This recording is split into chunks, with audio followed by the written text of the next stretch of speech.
ministério e como servos de Deus também. Porque nós não fomos chamados para ser bebezinho a vida toda. Nós temos que crescer. Glória a Deus. Amém. Então, sábado às 18 horas, tá? Oh, glória. Eu vou pôr uma hora a menos aí para a gente poder falar um pouquinho mais.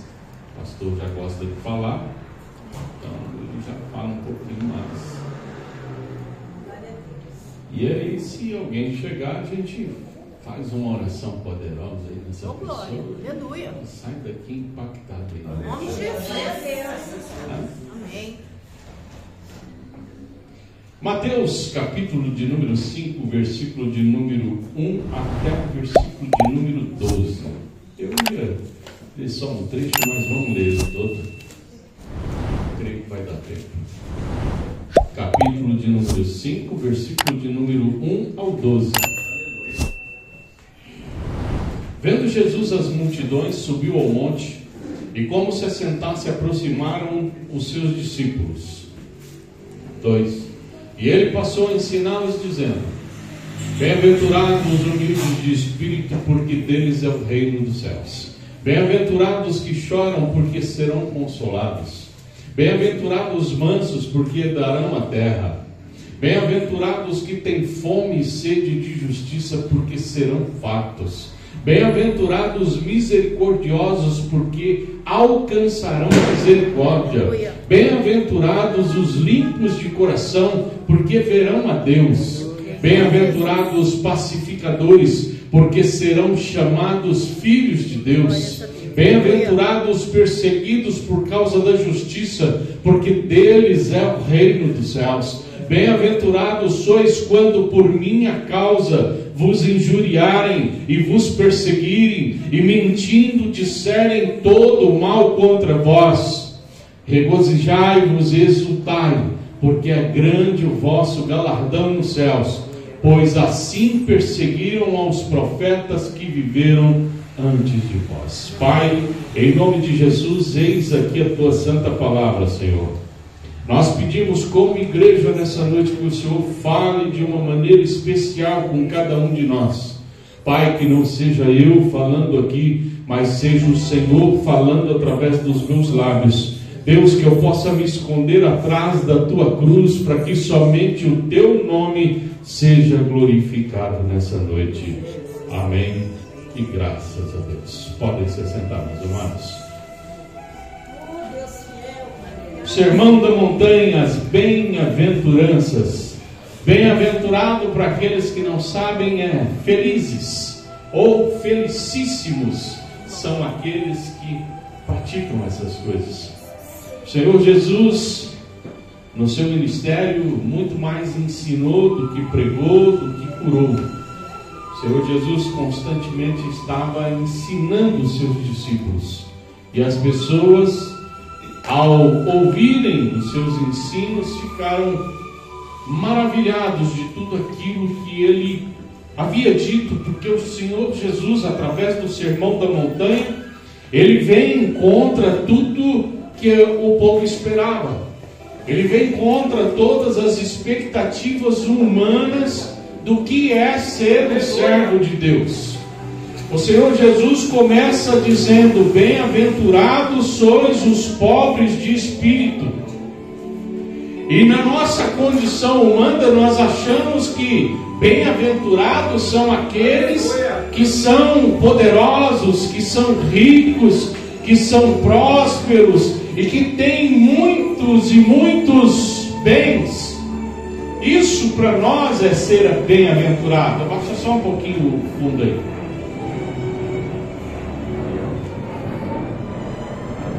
E assim como foi há 2000 anos, também é nos nossos dias hoje. Porque hoje nós olhamos para um pastor que tem um cadete ou que tem um Astra meia boca e fala assim: esses homens não são prósperos, esses homens estão em pecado.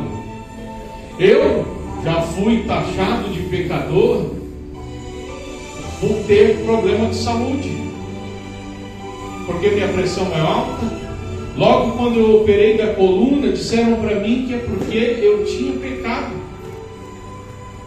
Porque aquele que não peca não tem enfermidade. E eu não sei de onde saiu essa teologia maravilhosa que esses homens aí fora falam. Eu não sei aonde tem a teologia de que eu sou alguma coisa no reino de Deus se eu tiver bens. Porque eu já participei de vários cultos fúnebres. Já perdi a conta, acho que eu já fiz mais de 100 cultos fúnebres. E eu nunca vi carro, casa, dinheiro dentro de nenhum caixão. Malemar, a pessoa leva uma roupa e uma meia rasgada no calcanhar. No dedão não pode dar, mas no calcanhar pode, porque está escondido lá para baixo, ninguém vai ver. Então o que adianta eu ganhar o mundo todo e perder a minha alma? De que adianta eu ter dinheiro, bens, ser milionário e não ter paz, e não ter Cristo na minha vida? De que adianta nós entrarmos aqui nessa igreja sapateada, cambalhota, e sair daqui vazios, sem a presença de Deus? Porque muito mais é importante ter a presença do Senhor do que ter um lugar abastado de pessoas. Eu já preguei para 8.000 pessoas, e o mesmo frio na barriga que eu sentia, eu sinto quando eu prego para uma pessoa. Porque Deus não está interessado em números. Deus está interessado numa alma aflita que vai se render aos pés. Então, para Deus, muito mais vale um coração sincero do que pessoas frequentadoras de igreja que não entendem o que é o Evangelho. Nós temos que entender o que é o Evangelho, porque se nós não entendermos o que é o Evangelho, nunca nós vamos entender o que é ser bem-aventurado. Ser bem-aventurado vai muito além de eu estar aqui no púlpito falando com vocês. Ser bem-aventurado vai muito mais além do que eu falar em línguas. Ser bem-aventurado vai muito mais além do que qualquer coisa que eu possa fazer. Como minha esposa falou, se no meu quarto, no secreto com Deus, eu não tiver um coração sincero, eu nunca vou ser bem-aventurado. Porque eu não entendi a essência do Evangelho e a essência da adoração a Deus. No Sermão do Monte, o Senhor Jesus compartilha com os seus discípulos alguns princípios do reino de Deus. As palavras que Jesus usa, ela nos oferece um modelo de vida, mas esse modelo de vida vem de encontro e contra tudo aquilo que eu acho que é certo. Por isso que o Senhor Jesus inicia: bem-aventurados os pobres de espírito, ou os humildes de espírito. Vocês nunca podem se esquecer que humildade não é você se fazer de coitadinho. Humildade não é você falar manso, baixinho. Humildade é você se desfazer daquilo que você acha certo, para aprender com Deus o que Ele está dizendo que é certo. Porque às vezes a gente chega na igreja com um monte de achismo. Por que a gente tem um monte de rachas? Tem gente que entra na igreja e se converte 6 meses depois, ele quer montar um ministério dele, porque ele não concorda com aquilo que está sendo ensinado. Ou seja, ele não é humilde. Ele não se desfez dos achismos que ele tinha lá fora. Esses dias eu estava numa farmácia, na fila, e um rapaz de uns 19 anos, menor aprendiz não, ele estava ali no primeiro emprego dele. Esse negócio aí. E ele olhou para a vendedora assim, a menina atendendo assim, ele falou: eu te perguntar um negócio, fala, filho, como é que eu faço para ser supervisor aqui? Aí todo mundo olhou para ele, ele ficou olhando. Ah, falou, primeiro, você tem que ter 21 anos. Não, mas eu vou ser. Aí tinha dois senhores na minha frente e falaram, essa geração está perdida. O cara está no primeiro emprego dele e já quer ser supervisor. E assim são muitos que entram no reino de Deus. Ele não quer entrar como ovelha, não. Ele não quer obedecer os mandamentos de Deus, os princípios de Deus. Ele não quer passar pela bem-aventurança e aprender o que é ser pobre de espírito. Não, ele acha que porque aqui em cima todo mundo tem um cargo e é acima de todos, e não. Só sabe o que é pastor quem é pastor. Eu lutei tanto com Deus para não ser pastor. Aí vim para São Paulo, falei para Deus, não vou ser pastor, não quero saber de igreja. E venho relutando, porque eu não entendo o que Deus viu em mim para me dar essa função. Porque essa função, ela exige muito de nós. Sabe por quê? Pastor, hoje eu tenho uma pessoa que eu posso falar com ela, sem ser a minha esposa. Hoje eu tenho a liberdade de chegar no pastor Antônio e conversar com ele sobre qualquer assunto. Mas o pastor, muitas vezes, ele chora sozinho, ele se lamenta sozinho, ele se entristece sozinho, porque dependendo do lugar que ele falar o que ele está passando, as pessoas, ao invés de abraçar ele, massacram ele. Verdade. Então, não queira aquilo que você não pode aguentar,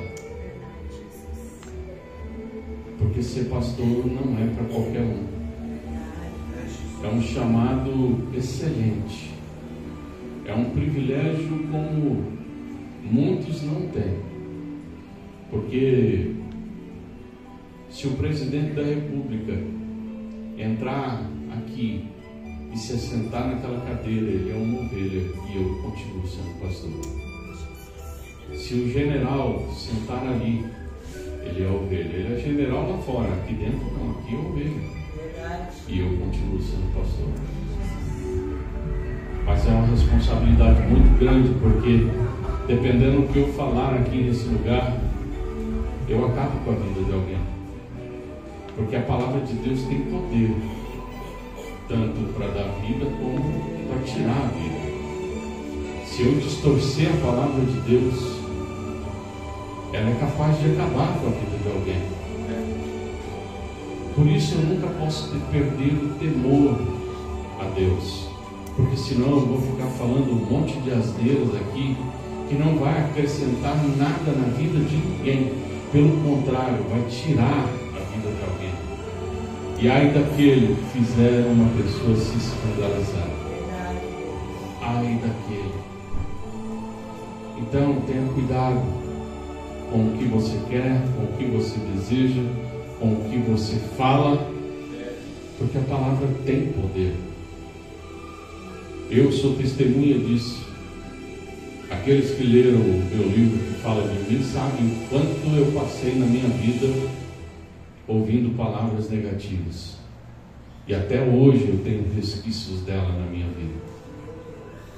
Então, quando o irmão chegar e vocês virem que ele não está sendo pobre de espírito ou humilde de espírito, abraça esse irmão, ensina ele no caminho que deve andar.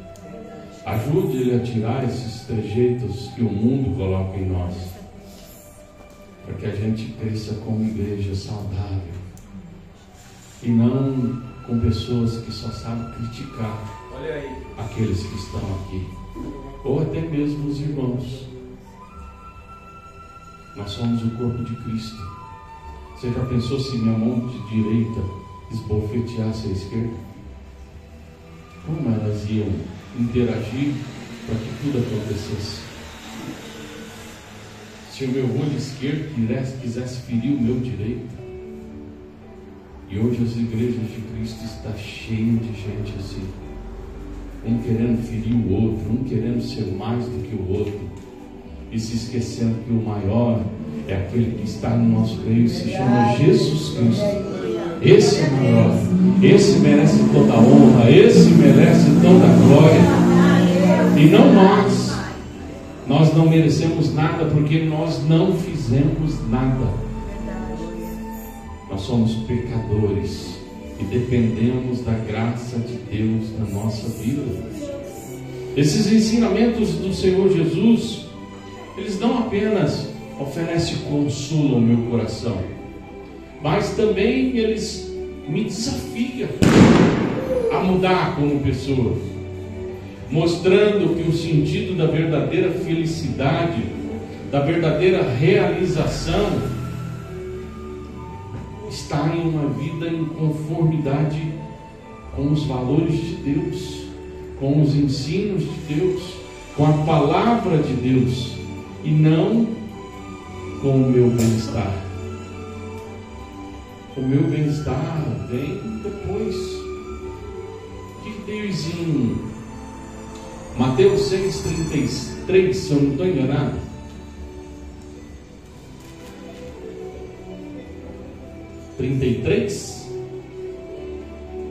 Buscai, pois, em primeiro lugar o seu reino e a sua justiça, e todas essas coisas do Senhor. Busque primeiro o reino de Deus.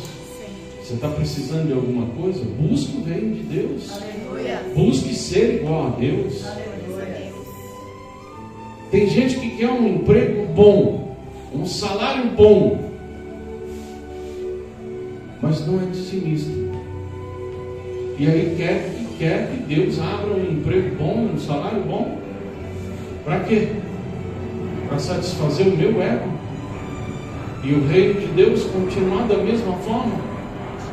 E não adianta falar que o pastor só fala de dízimo e oferta. Não. Se você for num clube social, você vai pagar mensalidade lá.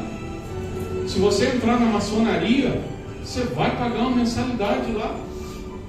Qualquer lugar que você entrar, você tem que dar uma mensalidade para contribuir, para ajudar. Por que não na casa de Deus? Eu fui um bandista 22 anos. Além da mensalidade que eu tinha que pagar no centro,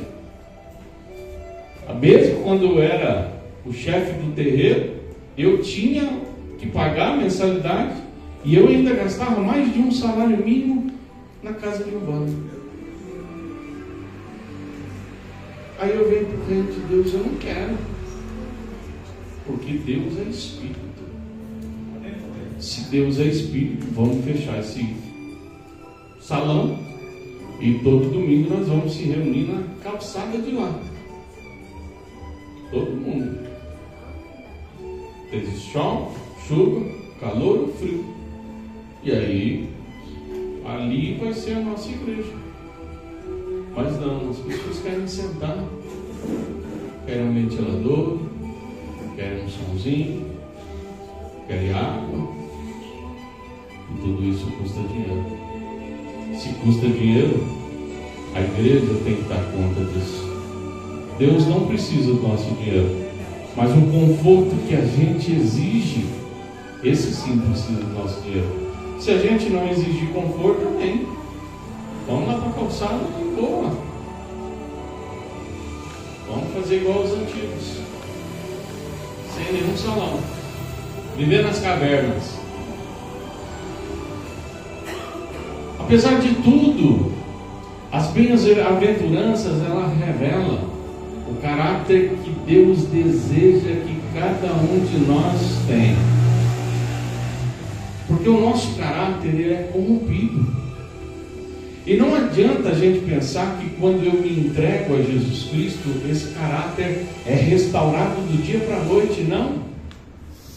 Ele vai passando por um processo ao longo da minha caminhada. Quando eu me converti a Cristo, era mais ou menos 7:30 da noite. Às 9 horas, quando eu saí da igreja, o meu jeito de pensar, de falar, tinha mudado. Mas o meu caráter continuava corrompido. Não adiantava me iludir achando que eu tinha me tornado santo. Se eu tivesse posto isso na minha cabeça e não tivesse alguém que tivesse pego na minha mão e me ensinado que o meu caráter ele é corrompido e ele precisa ser trabalhado para estar em perfeição diante de Deus, de maneira nenhuma eu tinha permanecido nos caminhos do Senhor. Porque o primeiro passo daqueles que se convertem é ser pobre de espírito ou humilde de espírito, para receber os ensinamentos que o Espírito Santo vai colocar no nosso coração. E não tem aquele negócio de que isso não é para mim, isso é para fulano. Não. Toda a palavra de Deus é para mim. Não existe essa palavra, nossa, o irmão fulano ou a irmã fulana devia estar aqui para ouvir. Não. Se o meu Deus é onisciente, como eu falo, ele sabia quem estaria aqui, quem precisaria ouvir essa palavra. Então, se essa palavra está sendo anunciada hoje, é porque as pessoas que tinham que ouvir estão aqui. Hoje a gente tem sim o recurso da gravação, vai ficar gravado, vai estar lá no meu canal, e alguém um dia vai ouvir essa mensagem e vai se identificar. Mas hoje essa palavra é para nós que está aqui. Não é para a irmã Mariazinha, nem para o irmão Luizinho. É para nós. Deus, Ele deseja que nós mudemos. As bem-aventuranças do Sermão do Monte são uma descrição de como os cidadãos serão lá no reino dos céus, mostrando que a verdadeira felicidade e vitória, ela advém de uma vida comprometida com os valores de humildade, misericórdia, pureza e paz. Pensando nesse Sermão do Monte, desse trecho que lemos, do versículo 1 ao versículo 12, nós vamos meditar em 3 pontos de aplicação que eu acho importante para nós. Em primeiro lugar, para nós conquistarmos o reino de Deus, para nós começarmos a moldar o caráter de acordo com o que Deus deseja, nós precisamos, em primeiro lugar, buscar a humildade e a dependência de Deus. Ser dependente de Deus não é só ficar pedindo as coisas, não. Ser dependente de Deus é querer que Deus esteja do teu lado. Não importa se você está precisando de algo material ou espiritual, a presença de Deus é importante na sua vida. Deus é importante na minha vida pelo que Ele é e não pelo que Ele faz. Ele é aquele que me resgatou do inferno. Ele é aquele que curou a minha alma. Ele é aquele que estendeu a salvação para a minha vida. Então isso para mim basta. Então a presença de Deus é importante na minha vida, não importa o que Ele faça. Se eu estiver na bonança ou na escassez, Deus é importante na minha vida. Isso é ser dependente de Deus. As pessoas acham que ser dependente de Deus é toda hora ficar pedindo. Isso é ser dependente, sim, mas financeiramente. Eu sou pai, e a coisa que eu mais detestava é meus filhos ficar babando porque precisar de um presente ou por interesse. Quando o filho começava a ficar muito pegajoso, eu falava, lá vem. Quer ver? Dona Ana, antes de se converter assim, eita, aleluia. Não, mas a hora que ela falava assim, amor, lá vem, quer ver? Você imagina se o coração nosso, quando uma pessoa tem interesse, fica meio assim, e Deus? Quando uma pessoa só sabe pedir, e Pedi. Minha esposa já confessou que antes dela se converter, ela pedia, recebia, mas nunca agradecia. Quantos de nós já fizemos isso? Eu me lembro uma vez que eu fugi, eu era cara terrível. E uma das minhas andanças aí quiseram me matar e eu me escondi no meio dos barracos. E os caras rodeando, me caçando, e eu no escuro, escondido. E eu lembro, eu era macumbeiro ainda, e eu lembro que eu olhei assim e falei assim: Deus, me tira daqui, se o Senhor me tirar aqui, eu mudo de vida. Na hora bateram nas minhas costas, um cara só de short, sem camisa. Falou assim: ô irmão, o que está acontecendo? Então os caras querendo me matar, me seguem. Entramos no meio do barraco, fomos cruzando, eu saí atrás dos caras, 3 quadras depois, não sei como. Você mudou de vida? Não mudou de vida. Não muda nada. Milagre não converte ninguém. Se fosse assim, o povo que saiu do Egito, todo mundo tinha se convertido. Se fosse assim, no pé da cruz tinha uma multidão querendo matar os romanos por estar judiando do nosso Senhor. Mas não, o povo deu linha. Aquele que recebe milagre, ele é ingrato. Na maioria das vezes ele não volta para agradecer. Lembra dos 10 leprosos? Só um voltou. Só um. Então não adianta. Sabe, eu vejo testemunhos de milagre, eu fico maravilhado sim. Mas sabe qual é o testemunho que me impacta? Testemunho de mudança de vida. Deus mudou a minha vida. Deus transformou o meu caráter. Esse sim merece aplauso. Mas só milagre não converte ninguém. Nós somos testemunha de vários milagres. E essas pessoas que testemunharam os milagres, cadê elas? Quantas pessoas dessa igreja que já passaram falando que foram curadas, que foram livres de demônio e hoje não estão no caminho do Senhor? Quantas pessoas nós já vemos falando disso? Então, quando a gente quer depender de Deus, é num outro patamar. Quando a gente quer aprender de Deus, é num outro patamar. Se a gente quiser realmente parecer com o povo que vai morar lá na glória, nós devemos buscar a humildade e a dependência de Deus.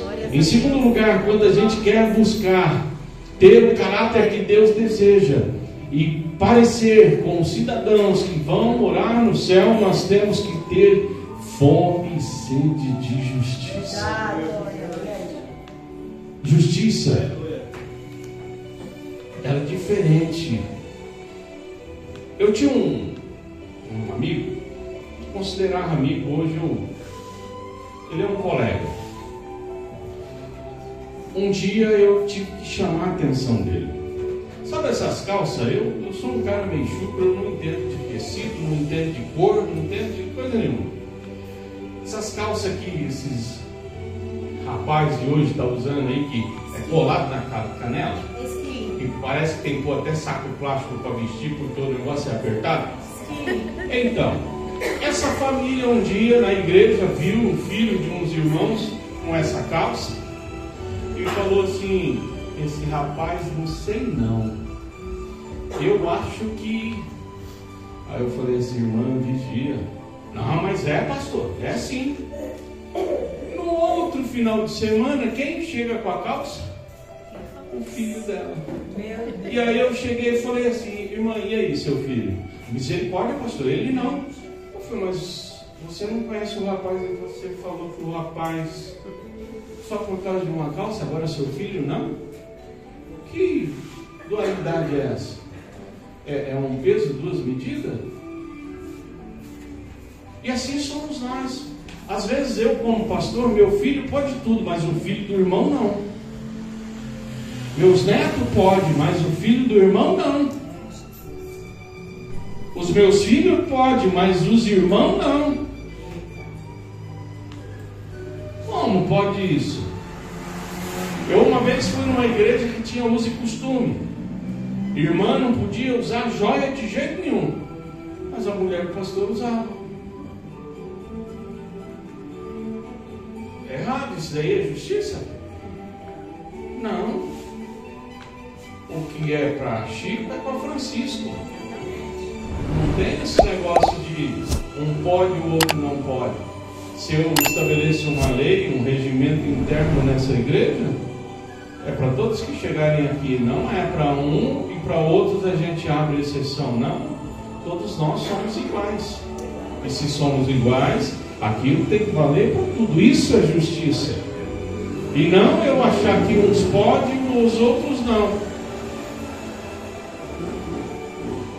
Tem gente que tem a vida torta, mas porque está na igreja aponta o dedo para quem está no mundo e fala que eles vão para o inferno. Às vezes eles vão ser salvos e nós vamos para o inferno, porque nós conhecemos a verdade, nós conhecemos o caminho, nós conhecemos a vida e muitas vezes negligenciamos aquilo que conhecemos para satisfazer os meus desejos. Os meus desejos vêm primeiro do que os desejos de Deus. Isso é justiça? Isso não é justiça. Em terceiro lugar, para aqueles que querem ter o caráter segundo Deus deseja e se parecer com cidadãos que vão morar no céu, nós temos que ser pacificadores. Eita, coisa difícil para crente.